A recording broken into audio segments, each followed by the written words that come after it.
गुब्बारे ले लो, पापड़ ले लो।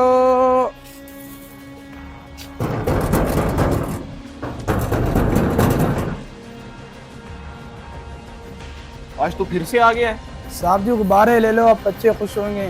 पापड़ भी दे देना उन्हें। आज तीसरा दिन है, तुम डेली आके मेरे घर का दरवाजा तोड़ने बैठ जाते हो। तुम्हारे में अकल नहीं है तो तुम एक बार मना किया कि नहीं कुछ लेना, फिर क्यों आते हो डेली बार बार? डेली तुम आके मुझे परेशान करते रहते हो। आज तो मैं सो रहा था, फिर भी आके तुमने दरवाजा बजा दिया। कुछ तुम्हारे में अकल शर्म है? साहब जी कुछ नहीं लेना तो ना लें, पर गुस्सा तो ना करें। डेली का तुमने तमाशा बनाया हुआ दरवाजा बजाने का मेरा। साहब जी आप इतना गुस्सा क्यों करते हैं? साहब जी अब मैं क्या अपनी रोजी रोटी भी नहीं कर सकता क्या? ये 2-3 गुब्बारे और 3-4 हाथ में पापड़ पकड़ के बेचने को तुम अपनी रोजी रोटी कहते हो? ये लफ्ज़ बोलते हुए तुम्हें शर्म नहीं आई? साहब जी मैं अपने हलाल की कमा रहा हूँ, मैं कोई चोरी डिकेटी तो नहीं कर रहा ना। साहब जी यही तो मेरी रोजी रोटी है।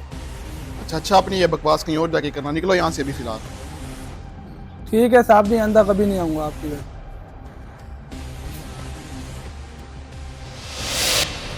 हैं खुदा, पता नहीं कैसे कैसे लोग हैं, रोजी रोटी भी नहीं करने देते। 7 बच गए हैं, ये भी ले लेगा कोई।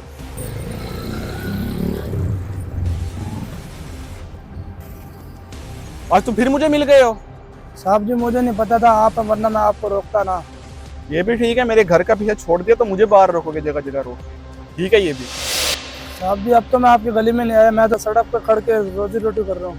देख बेचता क्या है, मास्क और जुबान देख कितनी लंबी है इस इंसान की। सही बोलता है तू। बेचता मास्क और जबान इसकी देख। साहब मैं अब रोजी रोटी कहीं भी नहीं कर सकता, जहाँ भी देखो आप टोकना रहा जाते हैं।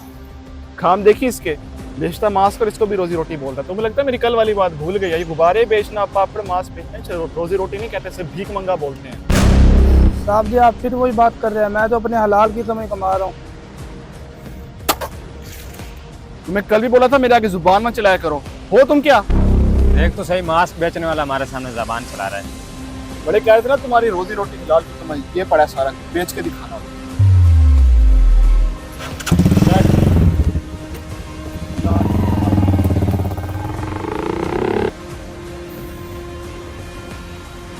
या अल्लाह क्या हो गया तेरे इन लोगों को, हलाल की कमाई भी नहीं कमाने देते। या अल्लाह ऐसे को तो हिदायत दे सकता है।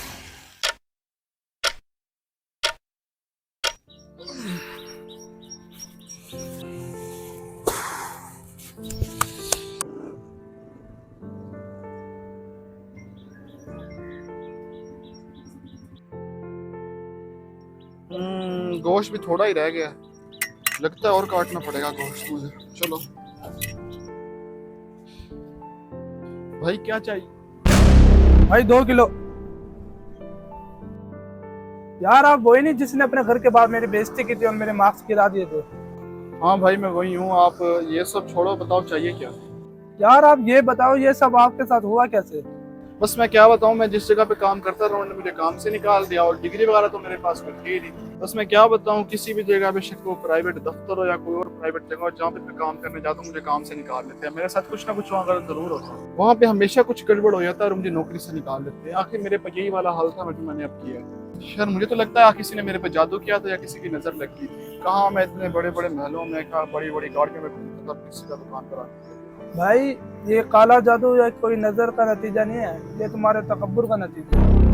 कहाँ मैं गुब्बारे बेचता था और कहाँ मैं खड़ा हूँ, मुझे क्यों नहीं किसी की नजर लगती, मेरे पे क्यों कोई काला जादू नहीं करवाता? ये सारा तुम्हारे तकब्बुर का नतीजा है। जब मैं तुम्हारे घर के बाहर आता था तुम मुझे धक्के दे के भगाते थे। ये तुम्हारा गरूर तुम्हारे मुंह पर लगा है। तुम जैसे लोग अच्छे वक्त में किसी को रही के दाने के बराबर भी नहीं समझते थे, और जब बुरा वक्त आता है और कहते हो जादू है या नजर लग गई है, ये सब कुछ नहीं है। अगर अच्छे वक्त में तुम इंसान को इंसान समझते तो ये तुम पर बुरा वक्त ना आता। वैसे यार बात तो आपकी ठीक है, अगर मैं अपने अच्छे वक्त में इंसान को इंसान समझता ना, गरूर ना करता, तो आज मेरे पे ये दिन ना आता।